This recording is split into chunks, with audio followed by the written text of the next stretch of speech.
Now this right here is a 1965 GMC pickup. This thing is absolutely ancient, but definitely not as old as the other classic we showed previously. This one is on the yard, as you can see. Now, there is a few reasons as to why it's here. You may ask, why put a car this old out in the junkyard? It might just sit here for so long and nothing's gonna happen with it. Well, at least you guys get to see it, and at least we get to see what exactly brings old cars to the junkyard. Let's get started. Now, we can tell right off the bat just by looking at it. If you look at it at a certain angle, this was definitely a farm truck. 150% a farm truck. Now, I don't know how long it was a farm truck for, but you could tell that a lot of things happened to it. They got like some Bondo over here. I don't think that's supposed to be there. You got this patchwork right here, riveted sheet metal. But overall, for being so old and so rusty, they don't make cars that rock solid anymore. Like this one right here, that was soft. You heard that. I felt that. That one hurt me. That's not good, especially when you get into car accidents. That's why these older cars are known to be a little bit more famous for being solid. Everybody loves the older style more. Because, well, let's be honest, they just don't make stuff like this anymore. Thank God they don't make them this thin on the bottom. As you can tell, the rust is really getting to it. It's really showing its age, starting to come to the back. The great part about this is that it has all four wheels. It's still all in one piece, and that the bed is in amazing condition, in fact, which is pretty surprising for a truck this old.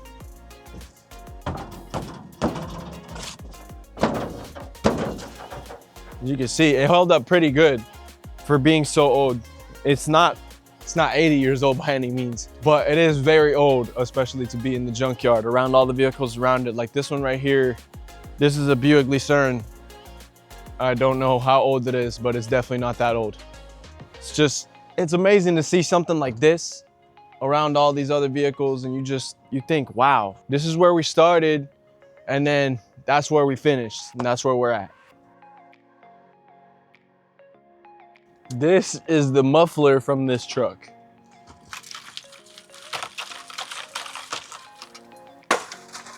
It's a little disgusting, I'm not gonna lie. But now we are in the inside of the bed, not just looking at the sidewalls. Now, from being in here, you can obviously tell that the trucks, they don't come with this here. This is not something that comes with it. Now this bottom piece, it might, but this piece doesn't. Now, to my assumption, I think they either had animals in here or they were doing some type of land work. Like as I said before, this does look like a farm truck, and it definitely has the characteristics of a farm truck. Some of the rust work is really something that only happens if you keep it out on a farm, or if you keep it out or you're using it a lot. And this bed is in really good condition. So it leads me to think that maybe this was running not too long ago, but they just couldn't keep up with the rust. Like this piece of wood right here, that's crazy. That goes like right there. It's exactly where it goes, right there. You could just tell that they were trying to keep something in from falling out. Presumption maybe sheeps. That's typically what happens with these older farm trucks. They usually haul around animals. It's probably why it's in good condition, because it was only ever used for animals. But I guess we'll never know now that it's here. And the good news is about it though, the whole bed is still in one piece. So if you have a truck like this is really your shot right here. You could come get this bed and fix it up. If you know how to fabricate, this is perfect for you, especially because you are gonna have a lot of fun refabricating this part right here. That's all I have to say. Let me get this. Right here we have a bunch of patchwork with the Bondo. And it's on both sides. Leads me to think that this truck was well taken care of up until the age caught up with it, obviously. They did try their best, obviously. They don't make parts for these trucks anymore, so it would be pretty much impossible for them to say, oh, let me go buy a new bed. You can't buy a new bed. This is 1965. As we can tell, this interior was beautiful at a point in time. These scissors also were functional at a point in time, but like everything, it rusts away and fades away.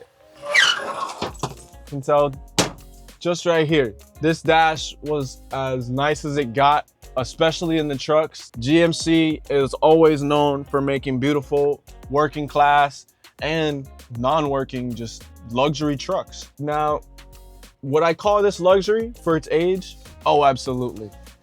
There's no better that you can get than this, really. You have a little table tray area where you put all your paperwork and all of that. You have AC in this bad boy.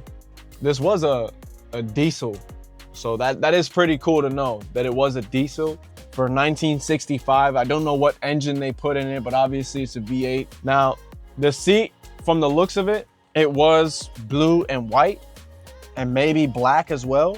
I don't know what's going on with those colorways, but for the time, it's very fitting.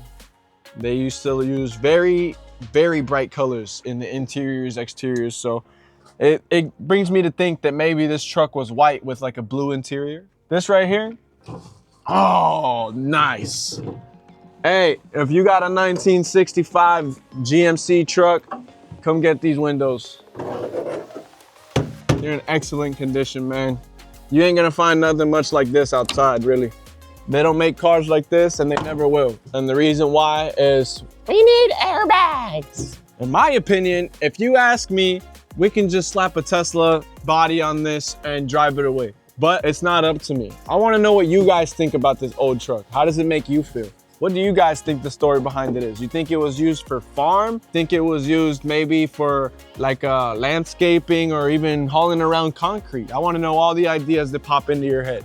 Leave me a comment down below because I wanna know everything. And just like I wanted to know everything about this truck, now that I know everything, I'm a little concerned for it, but there's nothing I can do for it. All right, so now we're here in the engine bay.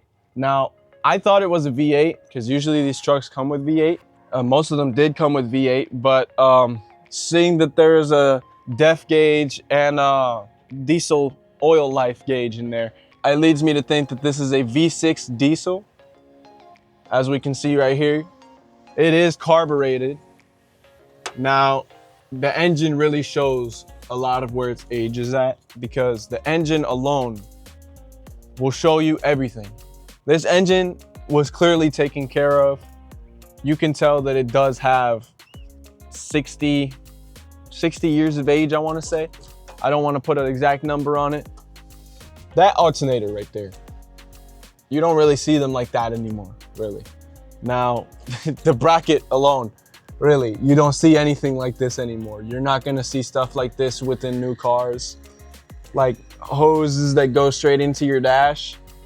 I mean, you might see that, but they're definitely not gonna look like that. It's very simple. It's very easy to work on. Like the starter's right here within hand's reach. It's just way back there. It's really easy, I can tell. I can see the oil filter right there. And there is a lot of space in this engine bay, so you definitely could have put a V8 in here. They probably just didn't want the V8. They probably just wanted the V6. But with the V6, we got this massive radiator. Now radiators, as we know, they're pretty thin, they're pretty flimsy, they go pretty fast, but these radiators are big and beefy, and believe me, they do the job very well. Very, very well. Older cars didn't have that many problems. Now, this front end is absolutely famous just for these lights right here. These lights, these circle lights, they use them on almost every GM vehicle. Why is that important? Well, these lights, a lot of you guys don't know, but they're interchangeable with every circle light GM vehicle from these years. So if I took this light off from this car, I could put it on any other car that has these same circle lights. Now, I don't know what cars those are because I'm not that old and I don't really know that much about cars that are that old. But what I do know is this car is gorgeous. And I think it doesn't deserve to be here, but it is here. There's nothing we can do to change it. But I want to know what you guys think. So let me know. I want to see all them likes right now, right here. Like in this box right here. Smash that like button, please. I'm tired of seeing you guys watch the videos and you don't smash the like button. It hurts my feelings. Smash the like button. And if you guys love cars and you love seeing things like this, make sure you guys subscribe because you ain't gonna see it nowhere else.